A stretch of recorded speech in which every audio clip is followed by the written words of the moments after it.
On the line is former Virginia Governor Tim Kaine. He's running for the United States Senate.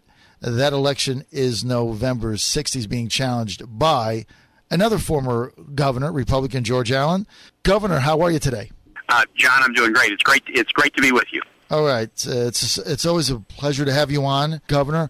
Now, we understand that you're going to start off in the Tidewater region, and you've got a several-day campaign swing coming up with Senator Mark Warner. Yeah, John, we're going to do a bunch of stops at very innovative Virginia businesses, starting at Grow Interactive in Norfolk, and then moving up to Richmond, Fredericksburg, Northern Virginia, looking at some of the best innovation that Virginia has to offer. Now, you've also got your first televised debate coming up in Northern Virginia this week. That is right. On Thursday, the Fairfax Chamber of Commerce kind of does a traditional debate. Very much looking forward to it. It will be at noon. David Gregory is the moderator, and it's being broadcast on the NBC affiliates in the Northern Virginia area and then rebroadcast the following weekend. That will then be followed by two more debates, one on the 8th of October in Richmond and the 18th of October in Blacksburg. So, we're trying to get a little preparation in for Thursday, too. Well, we appreciate your taking time out with us. If I could start with politics, and then I'm going to go over to policy. Your race has been a virtual dead heat now for months. Yeah, it is.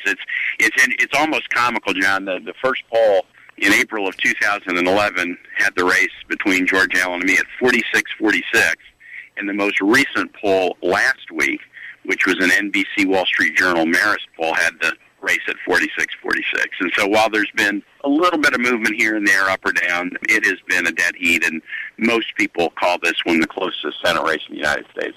Oh, I don't think there's any doubt. It's been a virtual dead heat, as you pointed out, since April, since the first surveys were out. What do you see this campaign hinging on now, Governor? I think there are two major issues that voters are, going to be trying to make their mind up on. The undecideds, and the undecideds are about 10%. There might be some Allen voters or Kaine voters that are still open to persuasion and changing their mind, but we're mostly focusing on the undecideds right now. And I think what they're most focused on is we got to grow the economy and fix the budget. Those are the policy issues that they're focused on. But the overriding concern, John, that I think they have is we can have the best ideas, but if we put people in office who are committed to not working together, who cares whether our ideas are good? So they want to see our bona fides on economic issues and jobs and also on fixing the budget. But they're really looking to see, and remember these undecideds are largely independent. They don't care about the party label. Right. They're really looking to see who can help create compromise, common ground, find solutions, even if they're not perfect, but find solutions that enable us to move forward. And I think that's the issue that the undecided voters are going to really grapple with here over the next 7 weeks. Okay, Governor, why don't we switch a second to policy? Congress, again, did a short-term 6-month funding gap, kicking the can further down the road. Had you been elected to Congress, what would have been your position on that?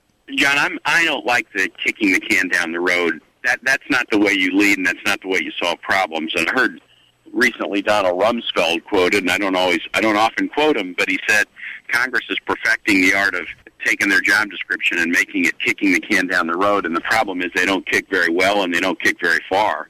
We have to, in the very short term, we're not going to solve all of our problems, but we do have to, in the short term, reach a compromise deal on the sequester. And the kicking the can down the road on the CR does not give me a lot of confidence that Congress is going to do what they need to do between now and year end.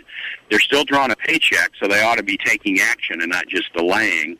And that really is the big game, John, right now. Congress needs to find a deal to basically reach a compromise on the Bush tax cut expiration and a compromise on the sequester cuts.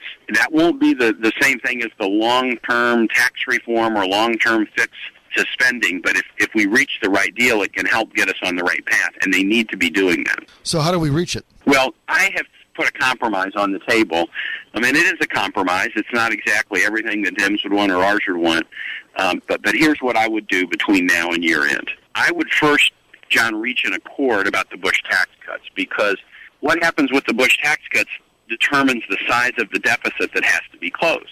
So Democrats are saying let them all expire over $250K.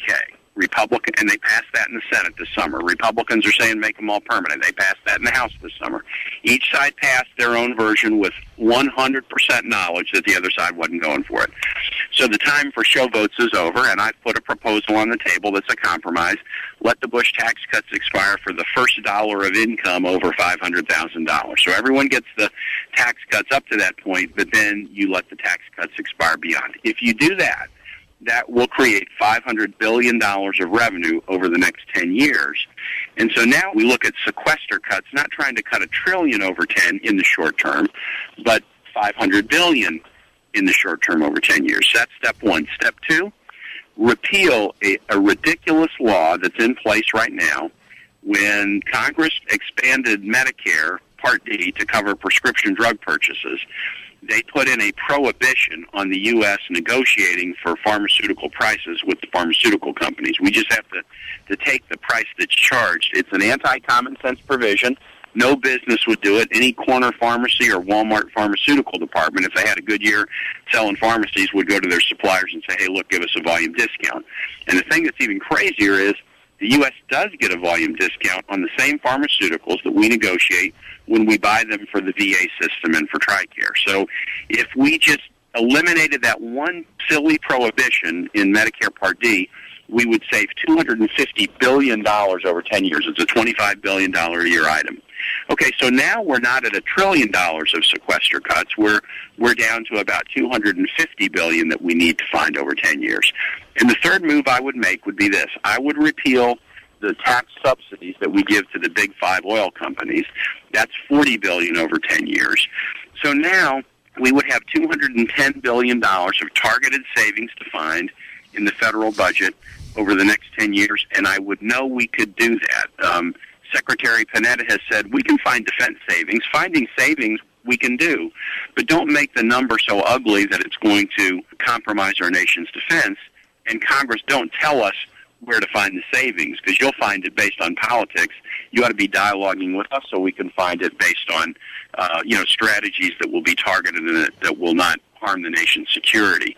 I think if we just did these three things, we could find a deal between now and year end on the Bush tax cuts and on the sequester that would not jeopardize defense and that would not jeopardize our economy. Well, there's no doubt that right now everything is going to be political to some degree. Why don't we go to China for a second? President Obama traveling to Ohio. We said earlier that he's coming out with a new statement today. He says that China is cheating. What's the Kaine policy on dealing with the Chinese vis-a-vis trade? We got to be tough. I mean, look, it was a good thing for the United States and the world that China came into the WTO early in the last decade, and that means that they are at least in the fold where we can litigate and arbitrate these trade matters. I understand that a complaint is going to be filed in the immediate future over Chinese manipulation concerning trying to block American automobiles from being sold in China. And we've got to be vigorous. They're in the WTO, so we ought to take any complaint we have to the WTO. You're worried about basically three things: unfair trade practices, currency manipulation. That has been a significant concern. Now, to some degree, the inflation rate in China increasing has helped us a little bit in that regard. But the other one, and this is probably the one, John, that I worry about the most, is Chinese piracy of intellectual property. The United States economy is heavily dependent, as we've gone from, agriculture to goods to services to information. We're now heavily dependent upon the protection of intellectual property. And the abuses in China in terms of theft of American intellectual property are massive. And so we've got to be tough. And since China has come into these global forums where we can litigate these matters, we've got a forum to do it. We should never be bashful about taking complaints into the WTO or these other international bodies. Okay, Governor, we got a couple more minutes. Let's go over to the Middle East for a minute. How would a Senator Kaine's policy be different in the Middle East than Obama-Clinton? Well, look, I mean, I think the differences are probably because the Middle East is a lot different. So I would say that the biggest issues in the Middle East right now are as follows. We have to make absolute sure that Iran does not get nuclear weapons.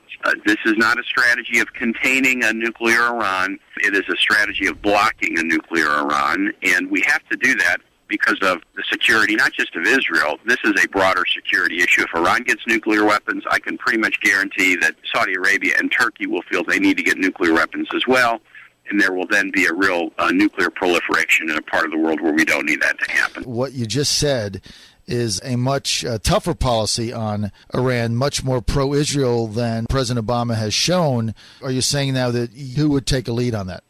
I definitely take a lead on it, but look, the Obama administration has done two things that have been very important on this. The first one is the Stuxnet virus that this is still allegedly, we read articles about it, but I've heard Israeli officials talk about U.S.-Israel joint intelligence to plant computer viruses, offensive use of cybersecurity that have significantly delayed Iranian nuclear research and messed up the centrifuges that they use to enrich uranium. We need to continue to utilize those technologies in tandem with Israel or anyone else to slow Iran down. And second, the U.S. has played a very important role in getting the EU more engaged. Sanctions from the U.S. don't work if there's other places that Iran can go, but the EU participating in sanctions have really put an economic crunch on Iran, and we need to do much more in that regard. But no, we've got to make it absolutely plain for the good of the world, not just Israel. It's not just on Israel's shoulders. We will do what is necessary to stop Iran from getting nuclear weapons. Second, the situation with Egypt. Egypt has been an ally of the United States. In terms of foreign aid, our second largest ally. If you just measure by who's getting foreign aid after Israel, Egypt is number two. The shocking events of last week in Libya and in Egypt and now spreading elsewhere should give us significant concern about Egypt and about the new Egyptian government. We can rejoice in the aspirations of people who want to throw off dictators. That's never a bad thing.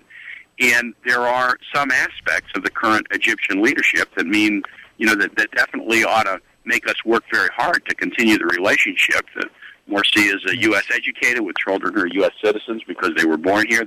He does have connections to the U.S. that we should, definitely mine as we try to work to build the relationship with the new Egyptian government. But we have to be insisting, as a large donor to them, that they meet their obligations, especially their obligations to be a peaceful neighbor with Israel.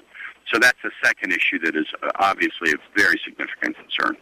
What you're saying, Governor, is that you would be tough on Egypt in that if they don't comply with providing us basic security and safety, then you would be in favor of taking away their $2 billion of aid. The way I would say it is any aid we give ought to be conditioned upon countries doing the right thing. So we have to monitor and see, are they committed to protecting the American embassy, and are they committed to bringing perpetrators of violence against our embassy to justice? If this new government is going to be indifferent to those matters but expect us to continue to provide significant aid, look, we shouldn't be providing aid to people unless they're reliable partners. They don't have to operate their government just like we operate ours. That would be an unrealistic expectation. But they do have to demonstrate a good faith that they want to be an ally of this country and will take steps necessary to prove that they want to be an ally. Okay, Governor, one final question. What is the one thing that you want to emphasize in your upcoming debate this week? John, I'm going to emphasize what I've done in the two previous debates, which is we've got to have people in the Senate who know how to work together, and we also have to have people who know how to make hard decisions rather than kick the can down the road. The hardest decisions to be made right now are fiscal ones, and I have a record both as a mayor and a governor of making very, very tough fiscal decisions, while my opponent has a record of talking tough, but then basically just spending as if there was no tomorrow. And he's talking tough again, but I'm going to point out that his record would demonstrate he's not somebody we could count on to make the hard decisions to get our house in order. Governor, we want to thank you for joining us. We're out of time. We'll have you back, and good luck in this week's debate, sir. Thank you, John. Take care.